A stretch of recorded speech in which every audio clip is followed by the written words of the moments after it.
Agaknya Amerika tidak ingin perang di Ukraina terhenti. Walau seperti pernyataan Putin dalam parade militer Victory Day 9 Mei 2022 kemarin, Rusia menang besar dan akan mempertahankan wilayah yang sudah dikuasainya, yaitu 20% wilayah Ukraina sisi timur. Rusia berhasil membebaskan wilayah yang menjadi jajahan Barat. Di sisi Amerika, Sekutu, dan NATO akan mempersenjatai Ukraina untuk menjadi penyerang ke wilayah yang telah dikuasai Rusia tersebut. Mengapa Amerika melakukan itu? Bagaimana para pengusaha mesin perang mendapatkan keuntungan dari perang di Ukraina? Sahabat semua, video kali ini didukung oleh Santara, sebuah startup pendanaan nomor 1 di Indonesia dengan memiliki 300.000 investor lebih senilai 1,5 triliun rupiah yang mencari perusahaan yang akan berkembang bersama. Daftarkan perusahaan Anda di santara.co.id.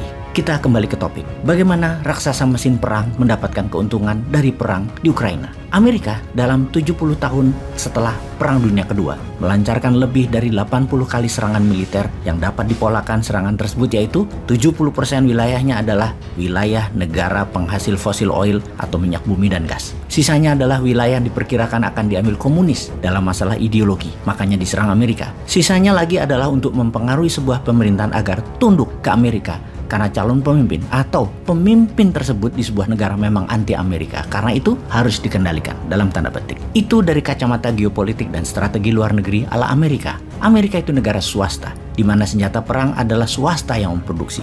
Perang bagi pengusaha alat perang adalah panen raya, karena GDP Amerika 20% didapat dari penjualan alat perang ini. Dan 43% senjata perang dunia diproduksi dan dijual oleh Amerika kepada negara-negara di seluruh dunia. Kita ke zaman Dwight Eisenhower, Presiden Amerika ke-34. Di masa Perang Dingin Cold War dengan Soviet setelah Perang Dunia Kedua, pernah merincikan berapa biaya atau harga pesawat pembom senilai 2 pembangkit listrik untuk 500.000 penduduk. Membangun 1 pesawat jet tempur bisa untuk membangun 100 bangunan sekolah ditambah 2 rumah sakit modern fasilitas lengkap. Biaya membangun 1 kapal destroyer itu senilai 50 km jalan aspal. Biaya 1 kapal induk kita bisa membangun kota dengan 80.000 bangunan tempat tinggal penduduk.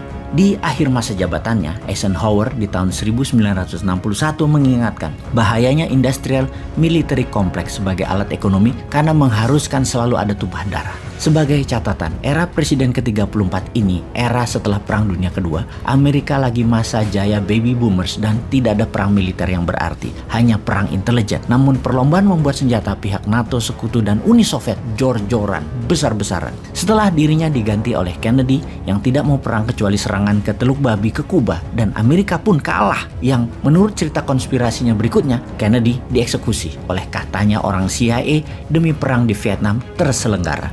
Setelah Wapres Wakil Presiden Kennedy yaitu Lyndon B. Johnson jadi presiden, perang Vietnam terjadi. 40 tahun setelah Eisenhower berkata di tahun 1961 atau sekitar tahun 2001, seorang pemimpin Rusia dalam perjalanannya hingga hari ini menghidupkan lagi Rusia dengan Soviet barunya. Sudah lebih 20 tahun dia menjadi autokrasi Rusia yang sejak 2 bulan ini membuat Eropa memasuki era kegelapan sejak Perang Dunia Kedua. Dengan perang Ukraina ini, sesungguhnya siapa yang menang? Pihak Ukraina kah atau pihak Rusia? Yang dapat kita pastikan pemenangnya adalah military industrial complex. Para pengusaha alat perang ini pastinya tidak menginginkan perang Ukraina berakhir. Mereka membayar berapapun kepada negara-negara Eropa Barat terutama Amerika demi perang Ukraina berkelanjutan. Walaupun yang dijual adalah atas nama demokrasi atau atas nama kemanusiaan, itulah berkali-kali dikatakan oleh Putin. Ini semua karena NATO. Ini semua terjadi karena Barat. Rusia hanya bertahan dan mempertahankan haknya. Apakah kami tidak boleh bertahan dan mempertahankan diri dari serangan pencaplokan NATO yang nantinya juga akan mencekik ekonomi Rusia? Ya sudah, perang aja sekalian,